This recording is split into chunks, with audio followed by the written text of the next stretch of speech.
Sebenarnya kalau kita bicara soal project ya atau program, ini apa yang mau kita capai sebenarnya.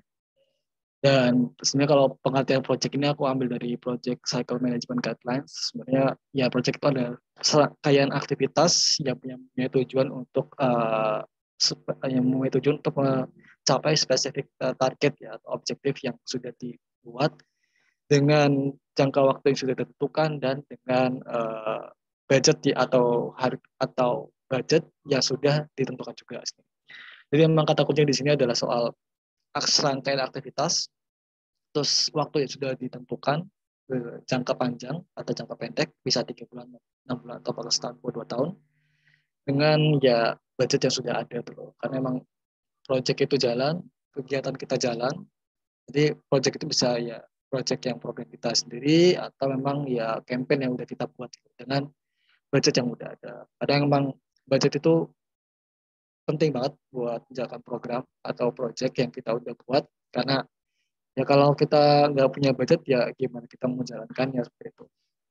Apalagi kalau di komunitas, di organisasi yang memang itu mereka teman-teman udah punya project yang jangka panjang atau kampanye jangka panjang pasti butuh budget yang sustain. Tapi itu apa ya dua hal yang berbeda dan itu butuh penjelasan dan apa ya kelas yang lebih yang berbeda lagi gitu.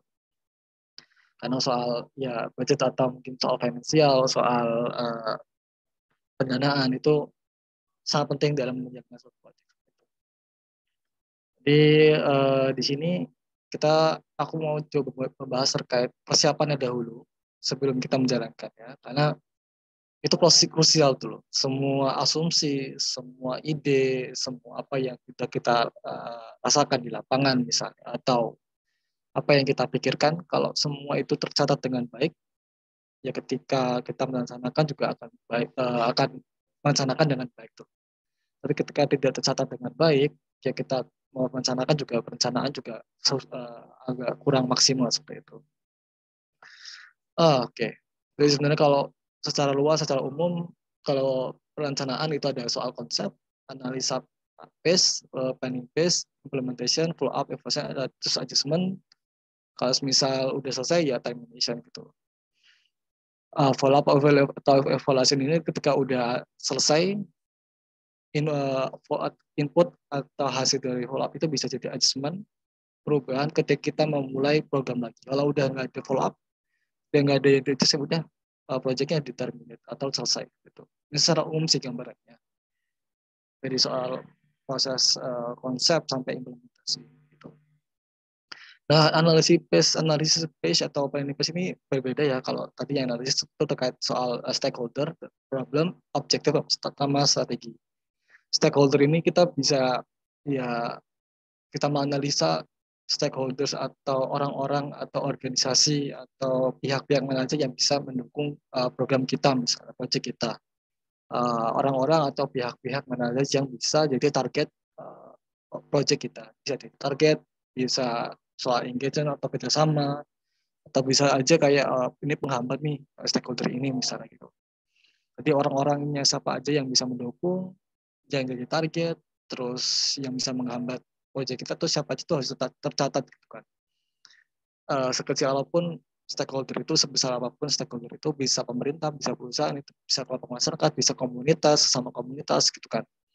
Itu harus tercatat dan semuanya harus ya dianalisa tuh loh. Misal dari kemampuan dia, terus nih stakeholder ini misalnya kemampuan dia punya dampak positif ke proyek kita. Tapi emang dia misalnya tidak terlalu dekat dengan kita ya. Bagaimana kita mendekati ya misalnya. Jadi kayak stakeholder ini bisa dia punya kemampuan atau dampak positif yang baik buat proyek kita. Terus seberapa jauh sih kedekatan kita, jangkauan kita dengan stakeholder itu. Jadi itu juga dicatat ya kak. Misalnya kita punya program soal pendidikan, tapi kita butuh proyek, butuh stakeholder, butuh partner di dalam pemerintah misalnya, Kemendikbud atau ya sekolah atau yang tapi walau kita tahu mereka punya power yang besar, tapi kita nggak bisa menjangkau mereka karena mungkin jauh dan atau mungkin kita nggak punya kenalan relasi ke sana. Ya bagaimana sih kita bisa menjangkau mereka itu juga harus dicatat gitu kan, secara baik. Terus problem itu ya lebih ke arah apa yang mau kita selesaikan, apa yang kita temuin. isu misalnya, itu bisa jadi. Dan itu harus dicatat semua. Problem di lapangan apa, isu yang mau kita angkat apa, terus objektif ya bagaimana sih kita menemukan solusi apa sih untuk menyelesaikan problem tersebut. Strategis lebih ke arah strategi yang bagaimana untuk mencapai objektif tersebut. Strategi apa yang harus kita buat secara praktikal untuk bisa menjalankan solusi untuk menyelesaikan problem tersebut dengan stakeholder yang ada misalnya. Itu analisa. Jadi semuanya harus dicatat dan semuanya harus ya sekecil apapun catat gitu loh. Planning itu lebih ke praktikal dari hasil dari analisis tadi di breakdown, terus teman-teman yang saling menganalisis juga harus tahu juga, jadi input-input tadi harus dimasukkan ke arah praktikal gitu. Soal strategi, objektif, problem dan sebagainya harus secara praktikal. Gitu. Walaupun sebenarnya practical planning ini tergantung isu masing-masing ya. Misalnya di komunitas punya isu terkait lingkungan misalnya, kayak soal sampah misalnya, itu kan juga butuh practical planning yang beda-beda misalnya dengan teman-teman yang fokus ke arah isu pendidikan anak misalnya, margin atau rural area misalnya, atau bisa teman-teman yang mereka ngajar anak-anak yang memang aksesnya terbatas, itu kan juga butuh praktikal yang berbeda-beda kan planning-nya. Gitu. Dari segi strategi untuk mencapai solusi dan menyelesaikan masalah. Artinya setiap isu teman-teman, makanya tadi penting juga teman-teman tuh sebenarnya bergerak di bidang apa tuh komunitasnya, entah itu bisa ke kesehatan, bisa masalah anak-anak juga nanti di breakdown lagi ada soal pendidikan, akses misalnya, hak anak juga itu juga beda lagi, atau soal lingkungan misalnya, kayak lingkungan itu ada sampah, ada soal masalah perkotaan, ada masalah soal apalagi iklim atau tata ruang misalnya, atau mungkin pendidikan tadi yang bisa soal minat baca, pendidikan bisa soal literasi, dan sebagainya. Artinya kan setiap isu itu butuh practical planning yang berbeda-beda tuh, tergantung isunya. Seperti itu. Makanya ketika teman-teman udah bisa menganalisa setiap stakeholder, problem, objektif, dan strategi di tiap masing-masing isu itu, maka keluaran planningnya akan beda-beda juga. Gitu. Karena emang tiap isu punya ciri khas sendiri. Seperti itu. Itu penting ya, entah di komunitas atau organisasi teman-teman. Terus ini juga tetap ini jadi suatu preliminary analysis yang harus teman-teman jawab sebelum benar-benar kalian menuliskan, karena sebenarnya tadi yang aku bilang soal mencatat itu artinya harus ditulis ya, artinya dan untuk bisa menuliskannya secara baik dan benar itu harus dimulai dari pertanyaan ini kan, why, what for, who, when, and where tuh. Why itu sedikit lebih ke arah mengapa project ini penting untuk target misalnya, mengapa project ini harus ada misalnya, mengapa project ini sesuai dengan isu yang kita akan angkat misalnya. Terus what for itu untuk apa misalnya. Jadi ketika ini project ini udah ada, sebenarnya apa sih yang mau dicapai gitu. Target apa atau masalah apa yang mau ingin diselesaikan. Who bisa tadi targetnya siapa, kita engage ke siapa, kita kerjasama ke siapa, terus target audiensnya siapa, misalnya kita punya problem, misalnya soal pendidikan anak, atau mungkin misalnya gini, kita punya problem soal masalah perubahan iklim misalnya. Ya target kita misalnya bagaimana orang-orang bisa aware, bisa paham soal masalah iklim. Bisa, mungkin kita bisa bekerja lagi target untuk campaign kita misalnya orang-orang yang suka K-pop misalnya. Karena kan ada juga komunitas, ada organisasi namanya K-pop for Planet gitu. Mereka fokus ke arah target audiensnya adalah teman-teman yang suka K-pop, tapi dengan catatan mereka yang mau belajar atau punya concern isu ke arah perubahan iklim. Tujuannya jelas, cuma ingin bagaimana teman-teman yang suka K-pop atau di luar itu paham soal masalah iklim gitu. Ya mereka suka dipertemukan dengan hobi, tapi mereka punya concern ke perubahan iklim. Gitu. When atau where ya soal kapan, jangka panjang, jangka pendek, misalnya proyeknya 3 bulan, 6 bulan, atau 1 tahun. Kan. Where itu di mana? Kalau misal teman-teman punya proyek yang implementasinya di lapangan, ya itu di mana? Apakah skopnya secara itu satu wilayah doang, atau mereka teman-teman bisa punya 2 wilayah, atau mungkin expand misalnya seperti itu sih. Nah, pertanyaan ini sebenarnya harus tetap ditulis dalam bentuk narasi. Mengapa harus dalam bentuk narasi ya? Dalam arti tulisan 1 paragraf, 2 paragraf ya. Karena itu penting tuh loh, ketika teman-teman ketika menjalankan proyek ini dan mereka ada stuck misalnya, kalian balik lagi ke sini itu loh. Atau mungkin sebenarnya teman-teman ketika bikin proyek ini pasti mereka teman-teman punya sosial media misalnya, bikin konten misalnya, bikin konten stories atau feed misalnya. Ya dari narasi ini kan bisa jadikan sebuah konten juga tuh untuk kayak ngasih pesan tuh bahwa project ini ada atau campaign ini ada karena apa, untuk apa misalnya, mengapa ini ada, itu jadi konten tuh. Kayak sebuah pesan yang harus disampaikan ke audiens teman-teman. Karena kan target project sama audiens komunitas kan beda. Target audiens ya target project ya kalian ini untuk siapa project ini tuh. Campaign ini untuk siapa? Kalau audiens ya followers kalian, ya yang mengikuti kalian misalnya. Atau kalau teman-teman punya donatur, donatur itu audiens juga donatur juga seperti itu. Artinya sebagai bentuk kayak komunikasi ini loh yang kita lakuin. Mengapa ini penting seperti itu. Selanjutnya, nah ini yang menjadi karena hal tadi kan soal perencanaannya ya. Kalau itu udah benar-benar dilaksanakan, tercatat dengan baik, ditulis, dan ketika pelaksanaan ini jadi tantangan kita tuh, karena soal project management itu soal hal-hal yang di luar teknis, hal-hal di luar yang kita rencanakan. Itu jadi tantangan kayak banyak perubahan di luar atau faktor luar yang kadang kita nggak direncanain tapi tahu-tahu ada tuh. Soal kayak misalnya kita punya project mengajar atau sekolah di wilayah tertentu, misalnya di Bantul atau di mana. Tapi satu saat misalnya ada bencana alam atau misalnya kayak COVID tadi lah, kayak misalnya ada bencana COVID yang sekarang gitu. Karena kan itu kan faktor luar yang kita nggak direncanain kan, dan maka itu juga bikin menghambat proyek kita misalnya atau hal-hal lain. Terus SDM juga itu penting karena sebagus apapun proyek yang udah kita planning, yang udah kita konsep, tapi kalau SDM-nya masih belum bisa untuk support itu ya pada akhirnya kita jadi terhambat juga seperti itu. Makanya SDM ini penting. Ketika awal-awal kita butuh volunteer misalnya, kita butuh orang-orang yang untuk support proyek kita misalnya, itu harus juga sesuai kebutuhan ya. Kadang nggak harus banyak tapi sesuai kebutuhan. Tapi ya jangan terlalu dikit juga SDM.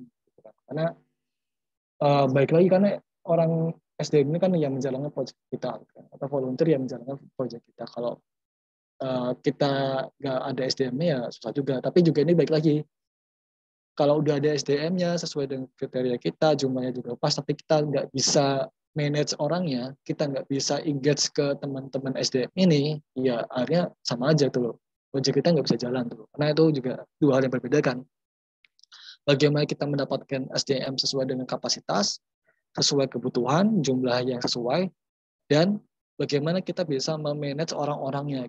Itu dua berbeda ketika orang mau cari SDM-nya, baru memanage SDM-nya seperti apa sih, seperti itu. Karena ini krusial tuh SDM itu. Yang ketiga terakhir, ya ini sangat penting sih budget kan. Ya kalau teman-teman udah konsep tapi budgetnya kurang misalnya ternyata wah terlalu berlebihan ternyata kita nggak punya budgetnya, ya itu harus dipikirkan juga tuh loh. Bagaimana kita cari sponsor, donatur atau ya yang membiayai proyek kita sebesar itu kan. Ya walaupun sebenarnya kalau teman-teman komunitas sampai saat ini kan di Jogja atau beberapa tempat, ya mungkin kalau soal budget kadang ada beberapa orang yang bikin fundraising misalnya turun ke jalan atau jualan apa misalnya, atau mungkin mereka udah punya donatur misalnya, ya ya syukur kalau misalnya itu sustain lah ya, atau berkelanjutan. Tapi tentang berapa case misalnya di beberapa NGO, LSM mereka udah bisa kayak bikin proposal, terus mereka ajuin tuh budget proposal mereka, project mereka ke lembaga donor misalnya. Itu juga ada sih model seperti itu.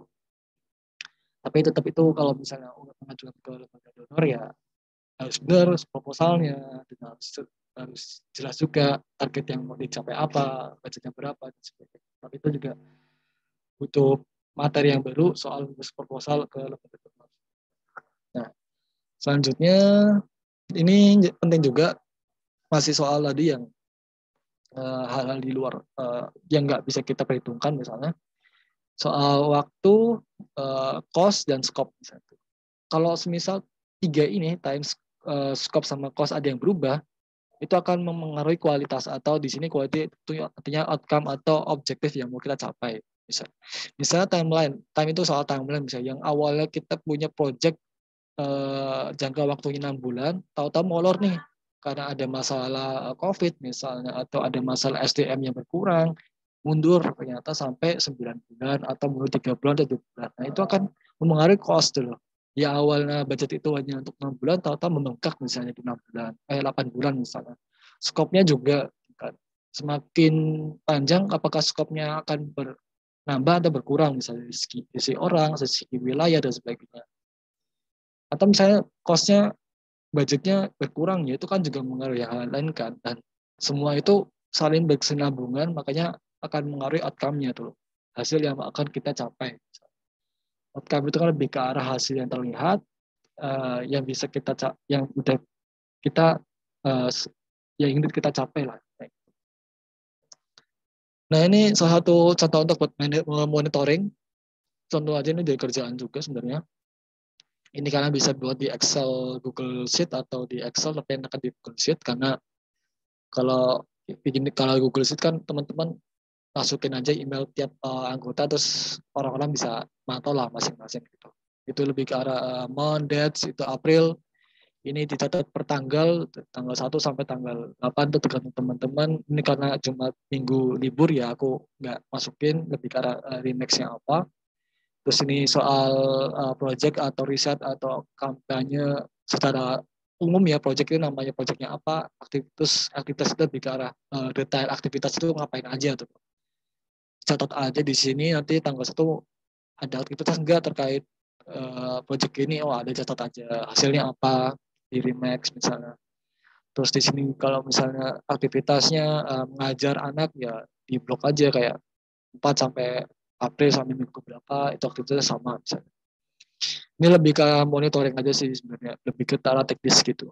Dan ingat semuanya harus tercatat dan terdata ya, karena kalau semuanya terdata dan tercatat, kita bisa tracking kayak ada misalnya ada sesuatu hal yang mengganjal atau mengganjal program, terus kita catat, kita udah tahu apa yang kita udah catat, ya enak juga sih sebenarnya kalau hal yang nggak kita perhitungkan seperti itu sih.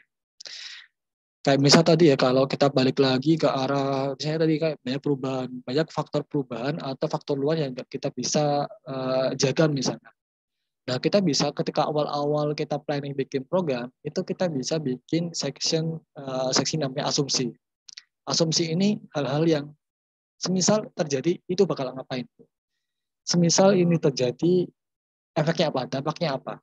Nah, itu kalian bisa catat dulu. Mengapa kita catat soal asumsi ini? Asumsi ini kan bisa kayak waktunya molor, misal ada hal-hal yang misalnya kalau misal kita bicara soal lingkungan sampah misalnya, atau ada perubahan kebijakan yang mengaruhi kebijakan sampah misalnya, itu kan hal yang kita bisa apa ya, nggak bisa kita tahan, walaupun bisa kita tahan di sini. Tapi kalau sebuah asumsi itu kita catat semua, kita bisa tahu resiko apa yang bisa muncul gitu, dan kita bisa meminimalisir resiko yang muncul tersebut. Intinya gitu, bahwa penting juga sih kalau teman-teman mau memasukkan asumsi, dan itu tergantung isu masing-masing komunitas ya sebenarnya. Mungkin itu dari aku. Intinya sih teman-teman kalau misal di awal-awal planning itu udah bisa cara rapi ya, artinya nggak usah detail banget tapi rapi dan jelas, ya itu udah bagus sih untuk merencanakan, dan untuk pelaksanaan udah bagus lah. Dan kalau teman-teman udah bisa menginventariskan asumsi dan resiko apa aja yang kira-kira akan mengganggu atau menghambat project, kalau teman-teman udah bisa menganalisa itu semua, ya itu jadi poin plus ketika kalian menghadapi tantangan atau hambatan tersebut sih. Seperti itu sih. Nantinya kalau ada yang mau tanya silakan, atau boleh untuk diskusi. Terima kasih. Oke, siap. Terima kasih Mas Ibar. Bagi teman-teman yang mau bertanya bisa langsung lewat chat atau mau open mic juga boleh. Mungkin dari Mas Iqbal atau Mas Lanjar. Nah, Sumi, ini ada pertanyaan Mas yang masuk dari kolom chat. Ini dari LP3S UIN izin bertanya, apabila kita membuat program yang berkelanjutan, sebetulnya bagaimana sih cara membuat forum evaluasi yang membuat anggota nyaman? Karena seringkali kan evaluasi justru jadi sasaran empuk untuk saling menjelek-jelekan antar anggota. Nah, mungkin bisa dijawab terlebih dahulu Mas sambil menunggu nih teman-teman nanti yang ada yang mau bertanya. Oke, terima kasih. Ya, ini juga jadi apa ya? Sering kita temuin tuh loh, evaluasi itu saling kritik ke orangnya, bukan ke arah programnya atau proyeknya. Itu kayak ya mau gibah, tapi gibah yang di forum yang lebih formal ya. Tapi itu juga harus kita sadari, khususnya buat orang teman-teman yang di project ya. Nah, bagaimana sih cara untuk kita bikin evaluasi yang nggak saling mengejek atau menjelekkan atau ya merendahkan teman-teman gitu. Teman-teman harus bikin konsepnya dulu nih, dalam arti dijabarkan outputnya apa aja, projectnya apa aja, terus teman-teman bisa bikin apa ya, sticky notes, teman-teman bisa ngasih apa ya, masukan atau evaluasi per projectnya. Jadi fokusnya ke projectnya langsung dulu, atau mungkin nggak cuma project sih, bisa project, bisa hasil yang dicapai, bisa kayak timeline, budget dan sebagainya. Jadi fokusnya ke arah projectnya aja tuh, difokuskan ke situ. Kalau misal teman-teman ketika mengumpulkan ini tahu-tahu ada yang lihat oh orangnya nggak jelas atau apa ya, kalian harus tegas dulu untuk angkat, tolong nggak usah seperti itu. Yang penting fokus ke projectnya, karena apa ya, itu juga jadi kesepakatan di awal sih bahwa forum untuk evaluasi ini forum yang memang fokus ke arah project dan ke arah projectnya tuh. Ketika ada masalah atau kritik itu pun harusnya memang bisa dimasukkan dan jadi evaluasi untuk bahan ke depan tuh. Bisa jadi adjustment untuk project selanjutnya, untuk project yang akan datang bisa. Karena menurut aku sebenarnya orang ini juga sebenarnya kembali lagi kalau kita mengkonsep acara evaluasi dengan cara yang lebih fun tuh. Dalam arti bisa dimulai dengan apa ya, saling mengenali orang-orangnya lagi misalnya. Bagaimana kita bikin game bisa lebih seru misalnya. Artinya ketika di awal itu kita bisa bikin hal yang fun dan dalam arti dilakukan evaluasi di tempat yang di luar misalnya kayak kita nginep di mana dan sebagainya kalau ada budgetnya ya, atau mungkin di hal yang santai misalnya tapi tercatat ya itu nggak apa-apa sih. Tapi sebenarnya bagaimana kita bisa mengontrol, pokoknya evaluasi itu fokus ke project, fokus ke outcome, itu sih yang bagaimana challenge buat kita sendiri untuk evaluasi. Artinya apapun evaluasi soal project atau outcome yang udah kita tulis, ya kita fokus di situ pembahasannya seperti itu kan. Baru teman-teman bisa ngasih masukan, apa sih masukan yang kurang dari situ, masukan yang bisa ditingkatkan apa, atau ada yang kurang misalnya. Karena menurutku mungkin bisa di state juga di awal bahwa evaluasi ini, pokoknya gini, evaluasi soal anggota itu punya seksi tersendiri misalnya, tapi itu bukan ke arah forum misalnya, tapi lebih ke arah one on one gitu loh.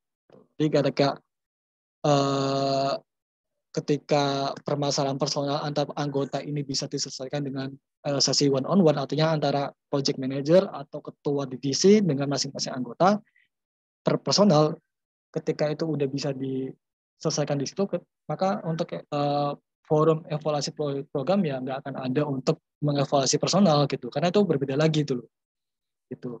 Jadi menurut aku sebelum mengevaluasi program kita bisa bikin acara evaluasi personal per anggota, tapi lebih personal, misalnya ke antar ketua divisi dengan anggota satu misalnya, project manager dengan anggota satu misalnya. Nanti lebih ke arah one on one kerjaan gitu loh. Jadi emang ketika orang personal itu punya unek-unek ke anggota lain, ya itu hanya disampaikan ke ketua divisinya atau ke project manajernya gitu. Dan itu pun ditanggung jawab project manager untuk bagaimana sih menyelesaikan itu semua gitu.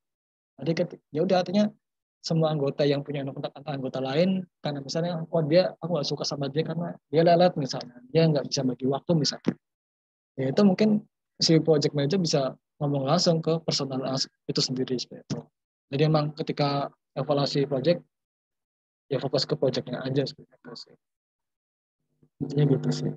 Jadi bisa dari pokoknya setiap output, setiap hasil itu di breakdown apa aja. aja. Terus nanti teman-teman bisa kasih sticky notes kayak ini sticky notes warna biru untuk masukan buat outcome-nya atau output atau hasil diraih misalnya. Sticky note warna merah untuk misalnya soal budget misalnya.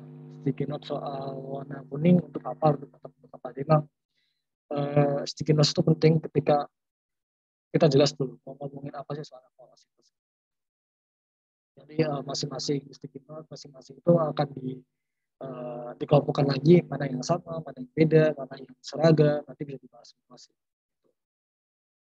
Jadi gitu tuh. Jadi memang untuk evaluasi memang apa ya sangat praktikal dan butuh praktek sih mbak sebenarnya kata mas gitu. Nah, emang ya saling belajar juga sih sebenarnya. Gitu. Terima kasih. Oke, Mas sudah dijawab nih dari ya. Jadi intinya aku sendiri ya Mas kalau mau mengevaluasi secara internal orang ke orang kita sediakan waktu sendiri. Kemudian kalau memang mau mengevaluasi sebuah program kita juga sediakan waktu sendiri gitu biar waktu untuk mengevaluasi sebuah program itu nggak habis buat saling mengkritik antar anggota kan biasanya habis buat ngeritik satu anggota dan anggota lainnya. Oke, ini teman-teman yang lainnya ada pertanyaan? Mungkin dari Mas Lanjar atau Mas Iqbal? Halo, Assalamualaikum. Waalaikumsalam. Apakah saya masuk, Kak? Masuk. Oke, makasih Kak Moderator, Kak Muti, Kak Inai. Saya apa ya? Di sini apa ya? Ngeluh mungkin ya, karena jadi mahasiswa produktif itu capek juga. Jadi mahasiswa produktif itu capek juga. Dan karena saya banyak apa ya? Ya bukannya itu banyaknya kegiatan program yang saya pegang itu kurang maksimal ini Kak Ibar, Kak Akbar ya. Nah, jadi nggak maksimal dan yang kemarin itu terakhir kan rapat saya sama ketua dan sama teman divisi. Nah, karena mengeluhkan itu semua. Nah, di satu sisi kan karenanya ada pandemi, corona, dan apa ya ruang lingkupnya itu ya bukan alasan juga sih. Aspek untuk apa ya audiensnya itu kayak apa ya sedikit gitu loh. Sedangkan apalagi kegiatan saya tuh lebih ke berbasisnya ke ini Kak Akbar PSDM. Nah itu kan butuhnya apa ya? Butuhnya audien yang apa ya? Yang harus ada gitu loh. Dengan adanya pandemi ini ya gimana coba? Mungkin ada masukan kah ke mana apa ya? Supaya adanya kegelisahan saya sendiri bisa menjadi pintu keluar untuk bisa menjalankan keproduktifan sebagai mahasiswa juga dan sebagai tanggung jawab gitu Mas Iqbal. Apalagi dengan adanya pandemi ini sangat sulit sekali untuk apa ya mengkondusifkan kegiatan gitu Kak. Itu bagaimana Kak? Apakah apa ya ada masukan Kak atau gimana gitu untuk program apa ya manajemen program tersebut ini? Terima kasih Kak. Oke, terima kasih Mas Lanjar ya. Nah, perlu aku akuin bahwa COVID ini menyusahkan semua program di komunitas, di mahasiswa, NGO, bahkan LSM gitu kan. Bahkan komunitasku aja hampir sekitar 2 tahun COVID ini aku vakumkan aja sekalian karena aku punya komunitas yang memang proyek yang ngajar dan karena aku nggak bisa ngasih jaminan untuk memproteksi mereka soal potensi COVID dan sebagainya, ya kita bisa kayak apa ya dari kita sendiri komitmen kayak yaudah kita nggak usah dulu program karena ya demi kepentingan kesehatan bukan karena memang di komunitas juga masih belum bisa punya kekuatan atau budget atau memang sumber daya yang bisa memproteksi teman-teman dari COVID misalnya karena kan ya soal COVID ini kan masalah kesehatan masalah manusia kan nyawa juga kan bagaimana kita harus bisa provide mereka melindungi mereka misalnya kayak sekedar ngasih support buat antigen, swab test dan sebagainya. Nah, itu kan kalau misal komunitas atau organisasi bisa memprovide itu ya nggak apa-apa tuh. Tapi kalau belum bisa ya mungkin divakumkan aja dulu nggak apa-apa tuh. Kamu ada yang seperti itu. Walaupun sekarang ini kan udah mulai memasuki stage yang lebih baik ya. Artinya kegiatan di luar ruangan udah boleh, kegiatan yang menimbulkan keramaian udah boleh. Walaupun memang perlu protokol kesehatan dan mungkin ini juga jadi momentum buat Masya dan organisasinya untuk bikin sesuatu nih. Karena kan kalau udah vakum lama, terus udah nggak ada kegiatan lama, itu kan agak renggang kan, agak menjauh nih antar personal kan ya. Nah itu jadi teman-teman atau masnya bisa bikin satu sesi sendiri. Mungkin japri dulu aja sih ketika tanyain dulu kayak japri dulu ditanyain ke orang-orangnya personal masih mau ikut atau enggak gitu kan, masih mau jalan bareng atau enggak untuk bikin program gitu kan. Dari situ dulu sih mungkin kayak ketika orangnya balas oh masih oh enggak ya udah, yang masih siapa yang enggak ya udah nggak apa-apa ditinggalin aja kalau yang enggak mau lanjut lagi tuh, karena lebih baik kita fokus ke arah yang masih mau untuk bikin program tuh, karena kan udah lama nih ya kan, kalau misal pandemi ini jaraknya apalagi teman-teman yang di rumah yang online udah jauh-jauhan terus cara ngobrol akhirnya ya mereka udah punya fokus masing-masing dulu, agak kelupaan nih untuk program-program yang di kampus misalnya, ya udah gitu Pak. Kalau semisal udah dapat orang-orang yang masih mau bareng sama kita untuk bikin program, yaitu yang kita pertahankan dulu, baru yang orang-orang yang udah mau ini kita kumpulkan lagi, ya kita ajak ngobrol lagi aja sih untuk sebatas kayak gimana kondisinya, soal keluarga, soal kuliah, apakah kuliah ada masalah atau enggak. Ini lebih ke arah membangun engagement secara personal dulu sih Mas, untuk sebelum ke arah program. Baru setelah itu ya mungkin kira-kira dari orang-orang yang udah mau ini, dari apa ya, sebenarnya kayak projectnya udah ada atau yang sedang berlangsung ini, dari lihat SDM yang sudah ada itu butuh orang atau enggak misalnya gitu kan. Kalau semisal mau jalan dulu SDM atau mau jalan project dulu yang sudah ada, tapi dengan SDM yang seadanya itu nggak apa-apa. Artinya itu untuk buat testing aja sih. Untuk testing di awal-awal nih dengan SDM atau mahasiswa dengan orang-orang yang mau tadi, sekitar mungkin kayak 10 orang tadi misalnya dari yang mau, itu kita jalan dulu nih program yang udah ada misalnya. Jalan dulu aja dengan 10 orang tuh. Untuk testing aja nih 10 orang jalan program yang udah ada ini jalan enggak dulu. Tantangannya apa yang di lapangan, karena yang penting itu ketika kita di lapangan itu kelihatan masalahnya apa, terus opportunity-nya apa, peluangnya apa, tantangannya apa, itu dicatat semua ya harusnya ketika evaluasi itu loh. Ya udah ketika udah jalan, kira-kira dari SDM 10 ini butuh orang lagi enggak, baru kalau butuh orang ya mungkin bisa teman-teman rekrut lagi, atau kalau misalnya nggak butuh ya nggak apa-apa gitu kan, mungkin nggak butuh dulu lah, kita jalan dulu 3 bulan, tapi dengan catatan objektifnya diturunin, timelinenya diturunin, budgetnya mungkin disesuaikan, programnya atau strateginya, planningnya diperkecil, misalnya skopnya diperkecil gitu kan. Nanti memang harus diukur lagi gitu loh untuk dengan SDM yang ada gitu kan, dengan budget yang ada juga gitu kan. Jadi itu sih Mas, jadi emang awalnya dari personal dulu, emang harus japri sih. Emang sebenarnya menjapri orang anggota itu butuh waktu dan butuh tenaga yang ekstra ya. Kayak nge-WA mereka. Karena kalau misalnya kita WA di grup aja, kalau misalnya yang balas dikit ya percuma juga. Dia langsung japri aja. Japri, kalau udah dijapri benar-benar mendapat jawaban, baru masuk ke WA tadi. Kumpulin lagi tiap orang gitu kan. Jadi memang kita bagaimana kita bisa menguatkan secara personal kita per anggota, nanti meningkatkan lagi baru kita langsung ke arah ke program.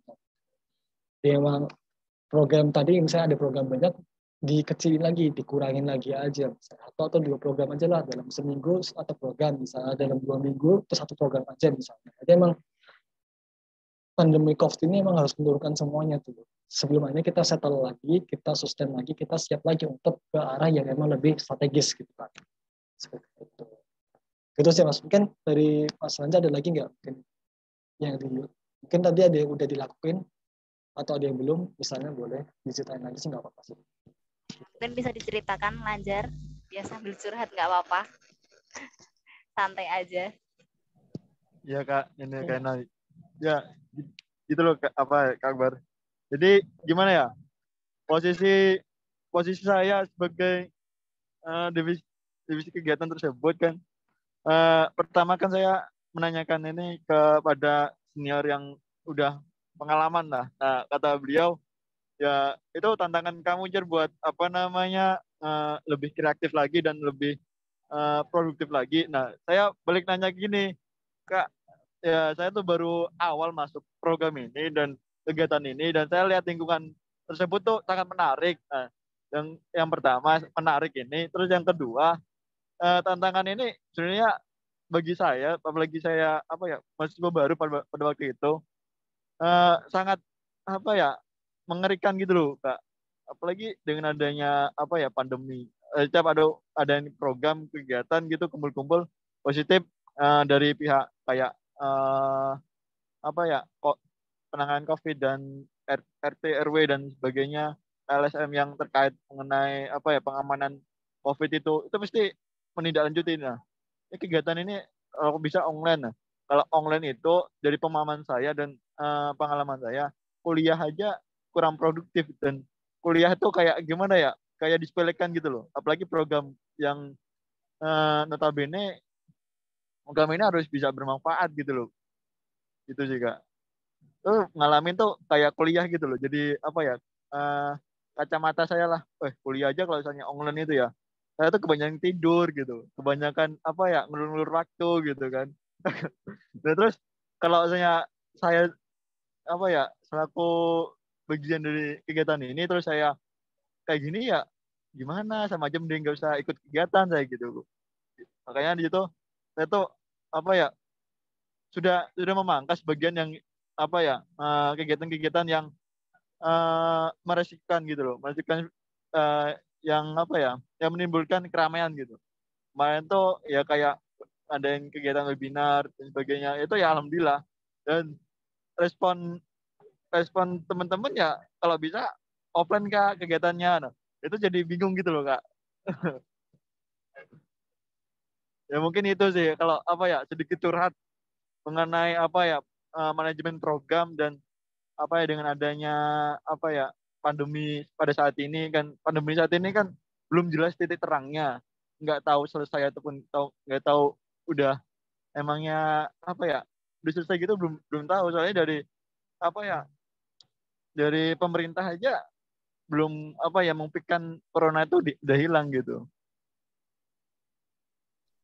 Eh, Udah gitu Kak. Kalau boleh tahu program yang sebelum corona ini ngapain aja dari teman-teman kegiatannya? Kalau sebelum corona itu kan katanya Kak ini Kak, apa namanya, eh TPQ, TPQ, terus eh, ke apa ya, instansi terkait mengenai apa ya, taman baca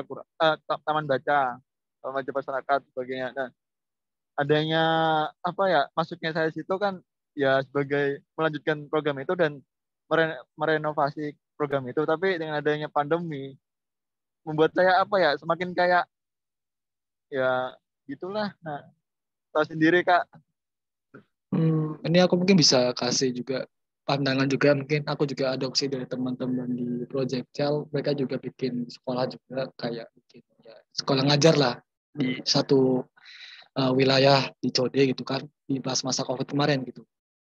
Nah, jadi sebenarnya ini juga nanti teman-teman juga belajar soal bagaimana menyesuaikan program dengan protokol COVID misalnya. Jadi mungkin teman-teman, karena mungkin yang dianjurkan ketika kegiatan selama COVID ini kan di outdoor kan. Kalau baiknya outdoor, jangan di indoor. Gitu kan. Karena biar sirkulasi udara lebih bagus dan sebagainya, lebih aman lah gitu. Nah, yang kedua soal personal, ketika mungkin ya teman-teman organisasi masnya sendiri dibatasin yang boleh ke lapangan tuh berapa orang, bukan? Misalnya yang ngajar 2, yang standby untuk ada apa-apa 3, atau 2 lah, atau 4 atau 5. 5 itu maksimal lah misalnya gitu. Dengan protokol kesehatan yang diperketat, pakai masker, pakai hand sanitizer, harus steril juga, dan mungkin kerjasama juga dari TPI-nya atau TPA-nya. Dalam sehari itu mereka harus dibatasin juga, anak-anak berapa nih yang boleh ikut ke kelas kita misalnya buat ngajar, misalnya 10 orang itu maksimal gitu. Dan harus jaga jarak, tapi harus tegas juga. Emang ketika untuk mengajar ini di protokol kesehatan memang tegas dulu. Walaupun sebenarnya program tatap muka di sekolah udah mulai berjalan ya sebenarnya kalau di sekolah-sekolah ini. Dan kayaknya juga ketika masjid sekarang juga udah bisa full tanpa sekat pun juga sebenarnya nggak masalah tuh. Jadi sebenarnya TPK ini bisa jadi momentum untuk masnya bahwa state sekarang udah mulai aman gitu kan. Dengan catatan ya protokol lebih diperketat lagi gitu kan. Dibatasin lagi dari TPK personal masnya, terus dari anggota peserta didiknya juga dibatasin. Kayak dibagi-bagi aja mungkin dalam sehari maksimal 5 atau 6 terus berikutnya kuota selanjutnya siapa dan sebagainya gitu sih. Jadi sebenarnya ya nggak harus tes antigen atau swab tes tiap hari sih sebenarnya sih gitu. Yang penting protokol kesehatannya dijaga seperti itu sih. Itu dan sama durasi itu penting juga. Dalam arti teman-teman harus komitmen juga, ini durasi harus berapa lama nih gitu kan. Maksimal berapa, misalnya maksimal setengah jam aja lah gitu. Atau maksimal 1 jam, itu udah paling maksimal. 1 jam itu maksimal lah dari pembukaan, masuk, sampai selesai pulang itu harus selesai gitu. Karena kan kalau belajar dari teman-teman yang sekolah sekarang ya tatap muka pun juga sekarang kan anak-anak SMA atau SMK atau SMP kan masuk jam 7, pulang jam 12 tuh gitu kan. Sekarang kalau dulu pas awal-awal tuh masuk jam 7, pulang jam 9, bahkan 2 jam doang tuh mereka sekolah gitu kan, kayak PAUD gitu. Jadi emang harus komitmen di situ. Jadi emang protokolnya harus diperketat lagi tuh. Nah itu mungkin teman-teman bisa belajar juga soal protokol terkait COVID tadi sendiri. Tapi juga di program dijelaskan juga semisal ada teman-teman anggota yang punya gejala misalnya entah itu batuk, pilek, panas dikit doang, ya harus tegas, gak usah datang lagi gitu kan. Atau teman-teman dari TPK-nya atau TPI-nya atau pemuda masjidnya ada yang nggak sehat ya jangan ikut dulu gitu kan, harus tegas juga seperti itu. Pokoknya segala simptom atau gejala yang menunjukkan ke arah COVID harus jangan dimasukin gitu kan, seperti itu sih. Jadi tadi kayak soal dibatasin operasionalnya, pesertanya juga dibatasi, durasi dibatasin, di outdoor misalnya, tapi juga tetap perhitungan tadi yang risiko-risiko tadi harus diperhitungkan juga. Terus Mas, mungkin ini juga aku belajar dari teman-teman di Project Child gitu kan. Di Project Child Indonesia, mereka bikin kelas ngajar di Sungai Code gitu. Mungkin kalau tempat Mas yang mau ngobrol sama mereka juga boleh sih. Seperti itu.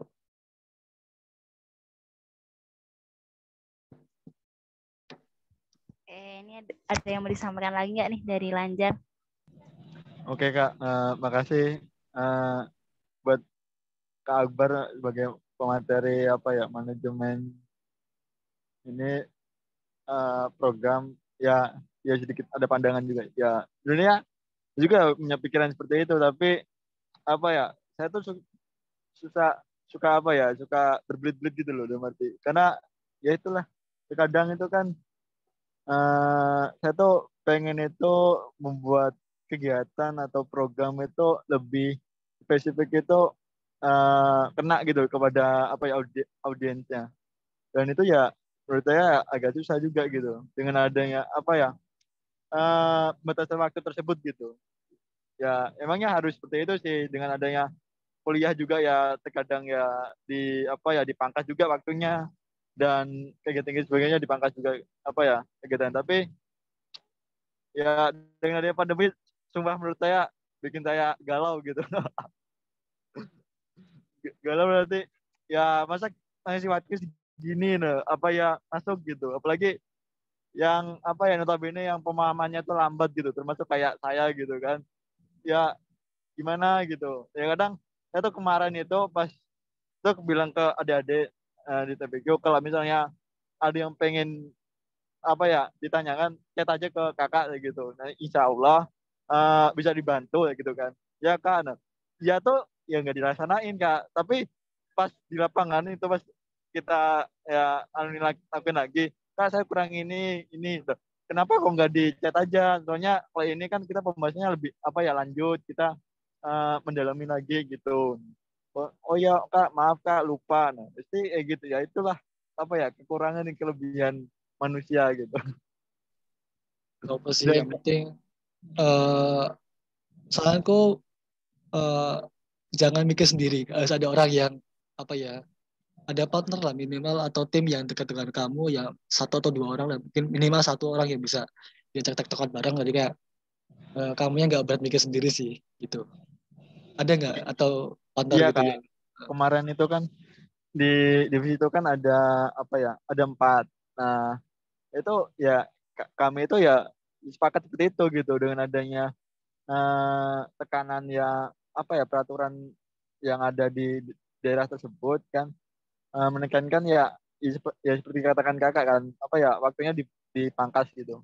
Ya udah, tapi kita tuh belum menemukan flashback ke mereka mengenai apa ya pemahaman kegiatan tersebut gitu. Kadang adik-adik termasuk apa ya yang apa ya SD dan apa ya SMP itu terlalu lalai gitu, terlalu apa ya mementingkan gadgetnya gitu. Dengan adanya gadget itu yang bikin kayak agak gimana gitu, tapi ya gimana lagi sebagai apa ya penyedia ruang ya kegiatan cuma itu aja yang bisa memprodukkan ataupun mengkreatifkan ataupun apa ya menggunakan kegiatan tersebut ya tergantung apa ya audiensnya ya udahlah terah lah kayak gitu sampai kayak pasrah gitu sama teman-teman ya ginilah Jor nah. Ya gimana coba kalau misalnya ego kita ke sini dengan anak-anak ya itu ya gimana coba sebenarnya bisa sih tapi kita harus optimis dan teman-teman tuh kadang ya suka naik turun optimisnya Oke oke oke. ya kak. Ya, mungkin bisa cari tempat lain aja nggak apa-apa sih. Kalau udah susah, tapi yang mau diajak kita sama tuh. Tapi nggak apa sih, nanti ntar sambil jalan dikomunikasikan lagi dengan yang dari TPA-nya, dari perangkat misalnya juga dari wilayah tersebut seperti apa. Dan mungkin ekspektasi dari teman-teman dan ekspektasi dari tempat teman-teman yang kalian bikin program juga mungkin disamain dulu sih mungkin.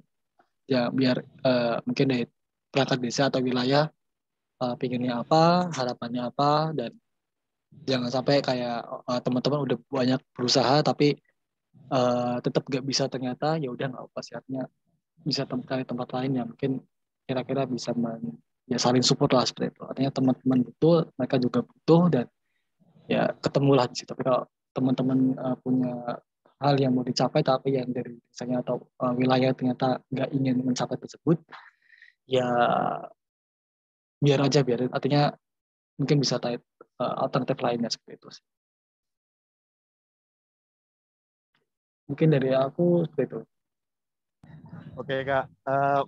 Ya udahlah apa ya makasih masukannya terus ya sedikit ada masukan lah tadi mengenai apa ya eh, evaluasi memang harus evaluasi lagi sih dengan adanya kegiatan tersebut.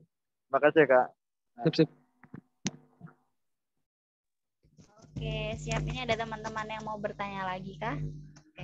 Mungkin sambil aku tanya ya Mas. Tadi kan Mas Ibar sempat ngomong tentang analisis gitu. Nah, biasanya kan kita ketika mau mulai awal sebuah organisasi atau komunitas atau enggak periode awal gitu ya Mas. Setelah melanjutkan periode yang kemarin kayak gitu.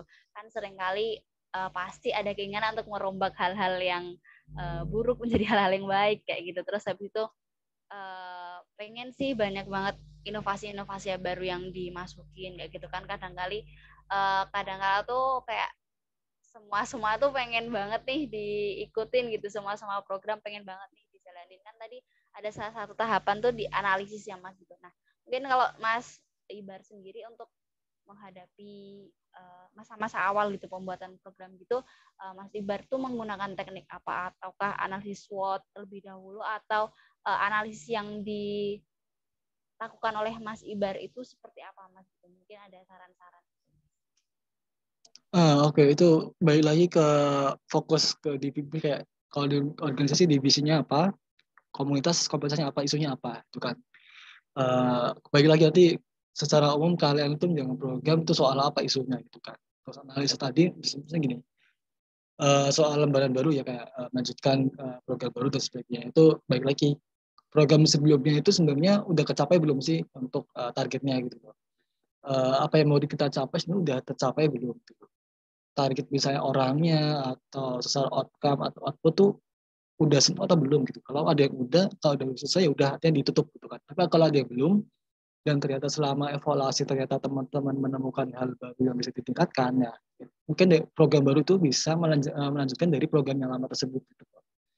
Nah itu kan, jadi program baru itu bukan hal yang baru semua, tapi bisa tadi kayak hasil evaluasi ada yang bisa ditingkatkan, itu hal baru juga itu. Terus program lama ya itu kan satu skop kan, misalnya satu wilayah itu udah berhasil, tapi ternyata program baru itu bisa kita adopsi lagi di wilayah yang lain lagi itu. Artinya program baru bisa soal ekspansi tadi misalnya, atau soal tadi misalnya ditambahkan lagi outcome-nya atau dari hasil ya, evaluasi misalnya gitu. Artinya mengapa seperti itu, karena biar fokus aja sih teman-teman kerjaannya melanjutkan dulu. Artinya kan ada sustainability-nya juga. Dalam arti kalau aku tipenya orang yang emang bikin program tuh yang berkelanjutan dulu. Artinya program baru boleh, tapi kita fokus dulu yang berkelanjutan tadi. Yang udah ada bisa diekspansi lagi nggak sih? Gitu. Diadopsi lagi nggak di wilayah lain? Gitu kan. Atau hasil outcome tadi bisa nggak sih ditempatkan ke hal yang lain misalnya gitu kan. Lanjutannya ada nggak sih? Tapi itu balik lagi ke isunya tadi sih, kalau teman-teman fokusnya ke pendidikan, ya kalau kalian ngajar ya tadi soal ekspansinya tadi, soal misalnya dibuka di tempat lain atau yang lain gitu kan. Makanya tadi balik lagi ke isu atau kalian sebenarnya bikin program itu soal apa koridornya gitu kan. Nah tadi kalau soal yang SWOT dan sebagainya sebenarnya ya itu bisa aja kalian bikin atau kalian pakai ya, karena nggak ada yang absolut sih menurutku sih, semua itu bisa dipakai untuk bikin analisa tadi kan. Kayak tadi kan aku bikin soal analisis kan soal apa, terus objektifnya apa, terus masalahnya apa dan sebagainya. Karena menurut aku ya itu sama aja sih sebenarnya kalau untuk analisa tadi, karena yang penting analisa itu kan ke arah kalian tahu dulu sih sebenarnya kalian masalah apa sih yang ingin kalian atasin dulu, hal-hal apa sih sebenarnya yang menurut kalian itu tidak memuaskan di kondisi kalian dan kalian ingin mengubah itu. Kalau teman-teman udah bisa tahu masalahnya apa, urgensinya apa, ya kan bisa tahu untuk menganalisa tadi apa aja. Sebenarnya itu sih. Dan analisa kan bisa kayak tadi stakeholder, terus masalahnya apa, solusinya yang bisa kita ambil apa, terus partner. Nah itu juga sebenarnya kalian harus juga ini sih, kayak kalau aku peganganku juga bagaimana kita bisa membaca riset-riset yang berkaitan dengan apa yang kita kerjain, karena itu juga kayak apa ya, insight menarik buat kita sih sebenarnya. Gitu. Dan sebenarnya apa ya, poin analisa itu bisa macam-macam gitu. Harus terbatas dengan SWOT tadi sih. Ya, itu sih menurutku sih. Oke, siap. Makasih, Mas. Oke. Ini ada yang mau bertanya lagi mungkin dari Mas Iqbal atau Mas Dery.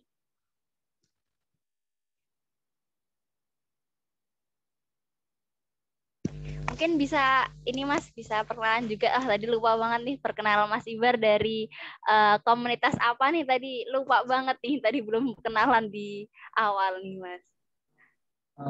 Aku Ibar sekarang masih kerja juga di Greenpeace, di Project Lead juga, yang fokusnya ke masalah isu plastik, terus juga komunitas juga di Jogja, masih bagian dari forum Jogja. Tapi memang kalau forum buat industri atau komunitas juga sih. Ya, sambil bantuin teman juga di komunitas pendidikan di Kendar, tapi ya masih vakum juga sih untuk kita kondisi COVID, dan memang kita masih belum berani untuk turun. Untuk tahun ini mungkin ya kerja seperti apa.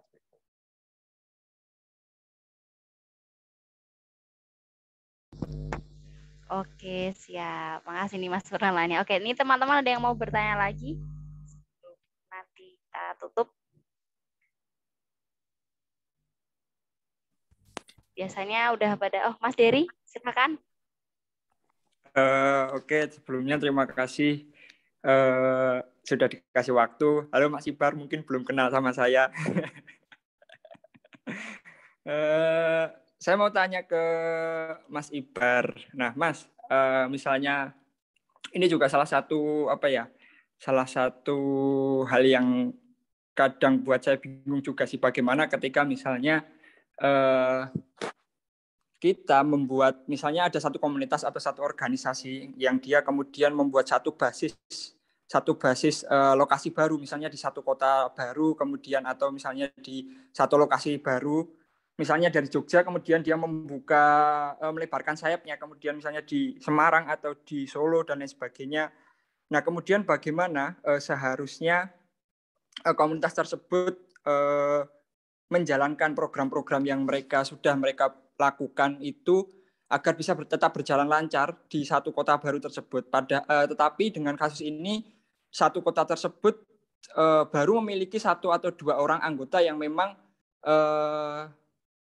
anggota organisasi tersebut berasal dari kota tersebut. Jadi sebenarnya belum ada belum ada orang-orang baru di situ gitu dari kota tersebut, tapi dia pengen mengekspansi sayapnya ke kota-kota tersebut gitu.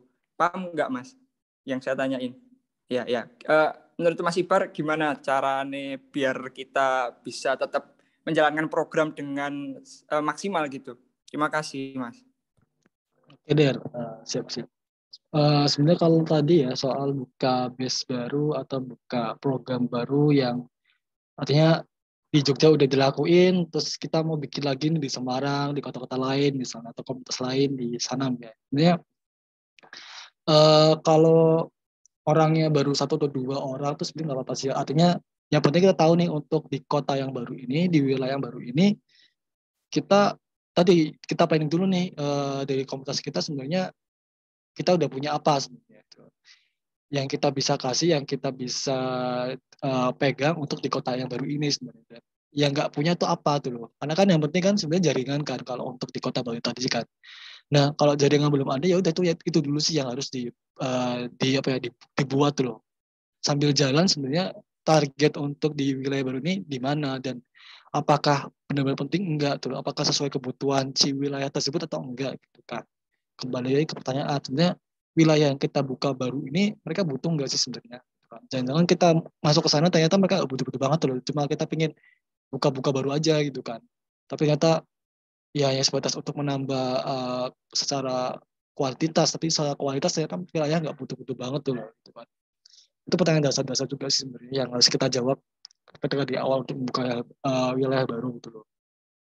Kalau sebenarnya wilayah baru udah ketahuan, udah kebutuhannya sama, udah mereka tahu kebutuhannya apa dan dari kita juga bisa bisa ngasih solusi ke kebutuhan mereka dan sejalan apa yang mereka inginkan, apa yang mau kita rubah, ya apa artinya kita di situ dulu. Sambil mungkin ya tadi bagaimana kita membangun relasi atau bangun volunteer dan sebagainya sih. Karena emang sebenarnya yang penting adalah apakah semua yang kita laksanakan misalnya di wilayah tadi itu ada kesamaan nggak sih sebenarnya antara misalnya tadi kayak kita udah bikin program, bikin project misalnya di wilayah A dan itu udah berhasil misalnya, terus kita mau replikasi lagi untuk ekspansi ke wilayah B misalnya atau wilayah D misalnya. Kita cari apakah di wilayah A sama D ini ada kesamaan enggak? Kesamaannya apa, bagian apa, terus kebutuhannya apa, apakah sama enggak? Kalau ada yang enggak sama, itu apa tuh? Nah, hal yang enggak sama ini bisa nggak sih kita akomodir terus?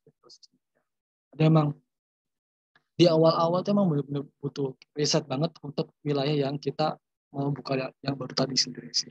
Dari segi wilayah dan sebagainya kan.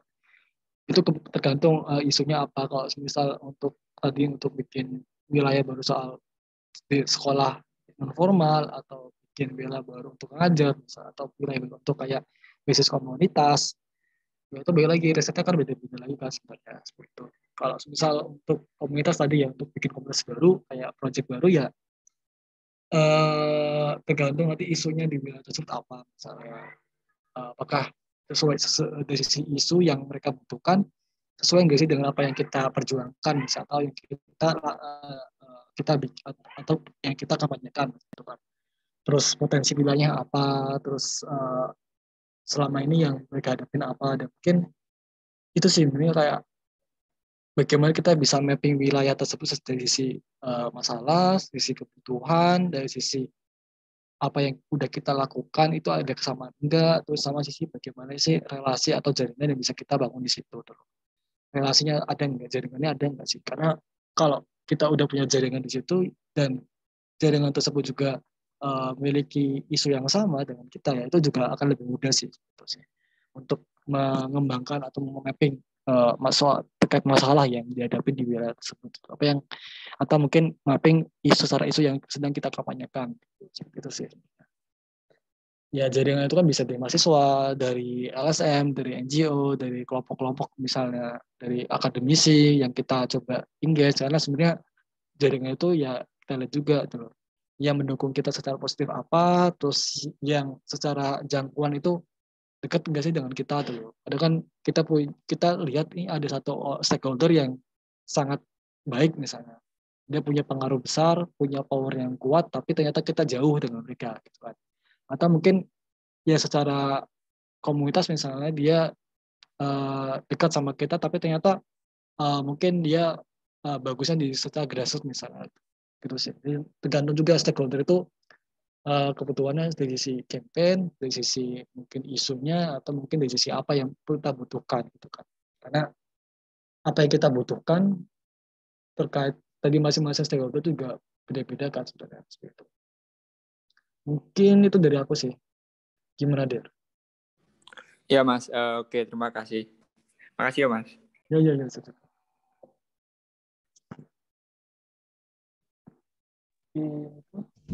Oke nih, dari teman-teman ada yang mau memberi pertanyaan lagi sebelum mau mempersiapkan buka puasa?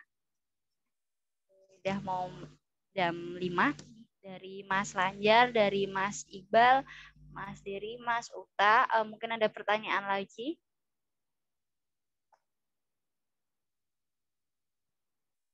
Oke nih, sepertinya belum ada pertanyaan Mas. Ya, udah pada sibuk mau berbuka puasa? Ini waktu-waktu rawan udah lapar, udah haus. Tinggal nunggu bentar lagi. Oke. Sebelumnya saya ucapkan terima kasih sekali Mas sama Mas Ibar Akbar yang udah berbagi materi pada sore hari ini. Kami dari Padepokan Asa mengucapkan terima kasih sekali sama Mas Ibar Akbar yang udah membagi materi sekaligus pengalaman dan juga pengetahuannya buat kita semua.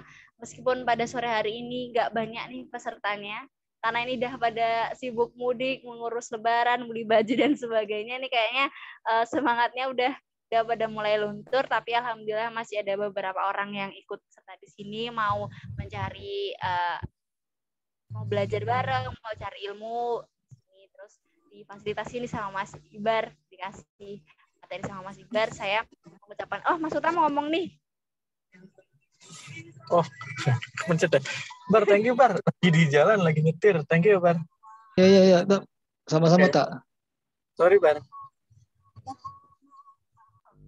Ini iya Bar, terkait dengan indikator programnya, ada nggak tips and trick buat setiap program, baik dari program yang komunitas atau dari program yang dari pemerintah atau yang berbayar? Berdasarkan by risetmu aja. Misalkan program itu kan, taruh sebentar. Program itu kan sebenarnya udah ada indikator awalnya ya. Cuma gimana kita bergerak atau memutuskan untuk tidak bergerak ketika indikator itu seperti apa, Bar? Ada nggak tips and triknya, Bar? Thank you, Bar.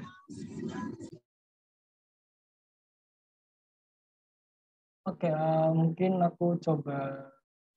Sebenarnya indikator itu kan sebenarnya tergantung juga kita yang menentukan juga kan sebenarnya apa aja sih yang mau kita nilai sebenarnya.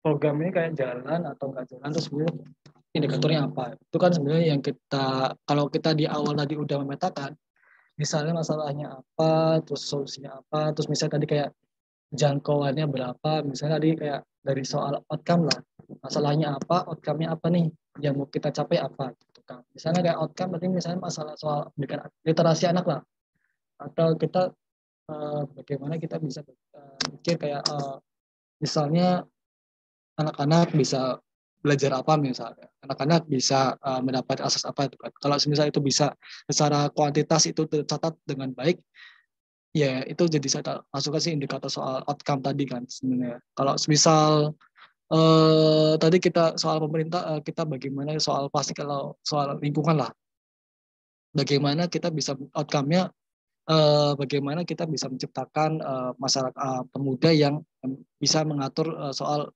memilah sampah misalnya, atau soal bagaimana kita bisa menciptakan si warung-warung restoran ini bisa mengolah sampah organiknya misalnya, bukan, atau rumah tangganya. Itu kan satu indikator yang secara kuantitas ya bisa kita nilai kan, karena gitu. Kadang kita harus tahu juga nih indikator atau outcome atau hal-hal apa yang bisa dihitung secara kuantitas, misalnya soal followers, misalnya soal jumlah orang atau target berapa persen misalnya, itu kan secara kuantitas harus dihitungkan. Dan itu kalau bisa jadi indikator ya nggak apa-apa. Tapi ada hal yang kualitatif kan, misalnya eh,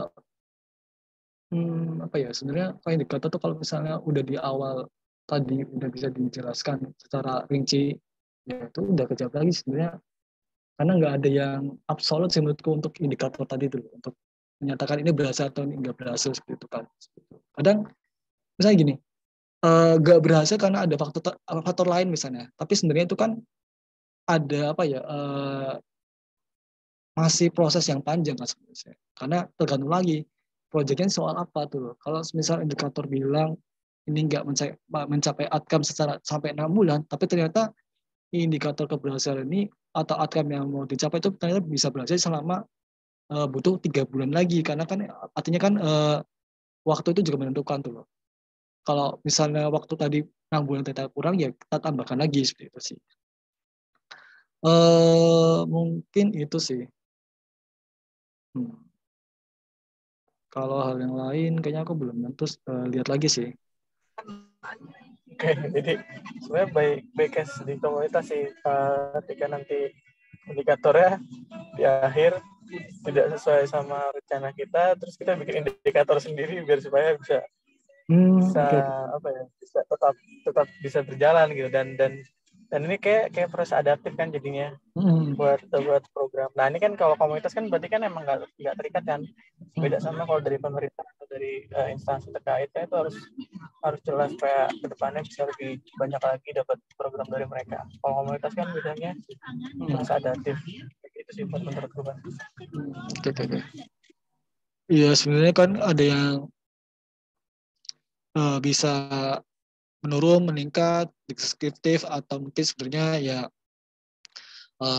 apa ya, lebih ke arah analisis, karena memang indikator itu sebenarnya berkembang terus sih sebenarnya sih untuk bila kita bisa bilang ini berhasil atau mencapai apa yang kita mau perjuangkan atau apa yang kita ingin capai gitu kan.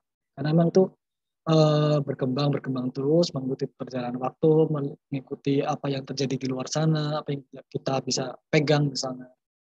Itu sih kalau untuk komunitas, karena memang ya berkembang tuh loh akhirnya seperti itu sih.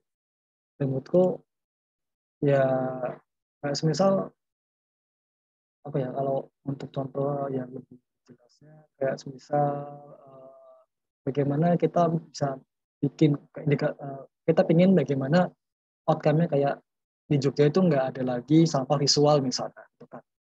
Nah, indikator untuk berhasil selama 6 bulan itu misalnya pemerintah bikin peraturan yang lebih jelas, adanya peraturan yang lebih jelas soal sampah visual misalnya, itu kan. Adanya sanksinya lebih jelas soal sampah visual.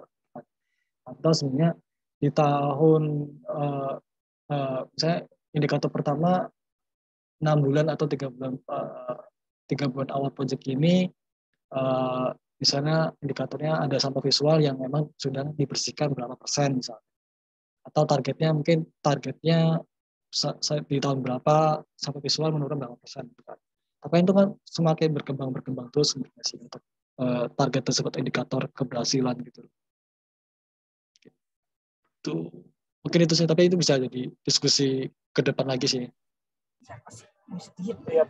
Soalnya kalau mau ngomongin soal indikator di komunitas itu jadi apa ya? Jadi frekuensi naik turunnya semangat kegiatan.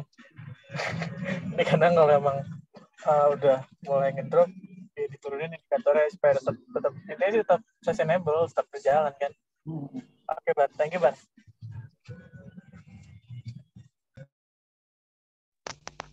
Oke, siap. Mungkin ada yang mau bertanya lagi dari Mas Iqbal atau Mas Lanjar atau dari LP3S UIN, ada yang mau bertanya lagi? hitung sampai ketiga ya teman-teman. 1, 2, 3. Oke, ini kayaknya udah siap-siap mau berbuka nih Mas Ibar. Pokoknya saya mau mengucapkan terima kasih pada Depokan NASA, mau mengucapkan terima kasih banyak Mas Ibar sore hari ini udah mau berbagi sama kita.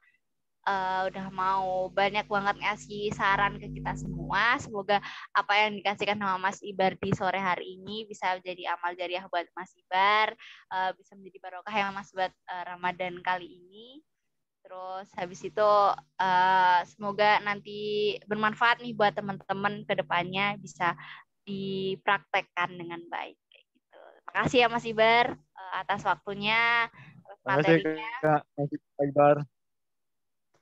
Oh ya Mas, tadi Mas Ibar. Mas Ibar.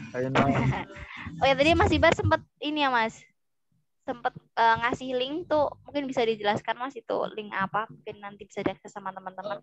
Ya, nyambung tadi soal indikator tuh sebenarnya udah ada juga di materi yang aku kirim tadi, file tadi, Gas NGOs Project and Program Management tadi, sama tadi ada di link di Commons Library itu kayak itu isinya soal bagaimana bikin campaign, bikin program, bikin narasi tadi, cerita tadi, dan banyak sih soal NGO, soal komunitas, dan itu ya terbuka lah untuk teman-teman bisa belajar dari situ. Artinya dinamis lah untuk belajar soal itu sendiri. Seperti itu. Terima kasih juga buat teman-teman yang hadir hari ini. Pokoknya teman-teman kita masih ada kelas lagi nih nanti di 2 hari ke depan ini masih ada kelas, nanti teman-teman bisa mengikuti, nanti masih ada kelas manajemen organisasi dan juga ada kelas menulis esai ilmiah. Nah nanti teman-teman bisa ikutan tuh di hari Selasa dan juga hari Rabu. Pokoknya saya di sini mau mengucapkan terima kasih sekali lagi sama Mas Ibar, terima kasih juga kepada semua peserta yang dari tadi udah semangat banget, udah bertanya juga. Semoga ini bisa bermanfaat buat kita semua. Saya selaku moderator, selama dari awal acara hingga akhir acara dalam memandu acara masih banyak banget kekurangan dan kesalahan. Saya mohon maaf yang sebesar-besarnya. Semoga bisa menjadi lebih baik lagi ke depannya. Dan teman-teman semuanya sehat semua, sehat selalu. Mas Ibar juga sehat selalu. Semoga lancar rezekinya ya Mas. Lancar juga puasanya. Oke, kita cukupkan sekian dulu. Mumpung teman-teman juga mau bersiap-siap mau berbuka puasa. Semoga nanti ya buka puasa dengan hal yang manis-manis. Oke, cukup sekian dari saya, dari Padepokan Asa. Apabila ada kesalahan dan kekurangan, kami mohon maaf yang sebesar-besarnya. Sampai jumpa di Ngabuburit Asa selanjutnya. Oke, terima kasih. Wassalamualaikum warahmatullahi wabarakatuh. Selamat sore semuanya. Waalaikumsalam warahmatullahi wabarakatuh. Terima kasih Kak Inoy. Terima kasih, Bar.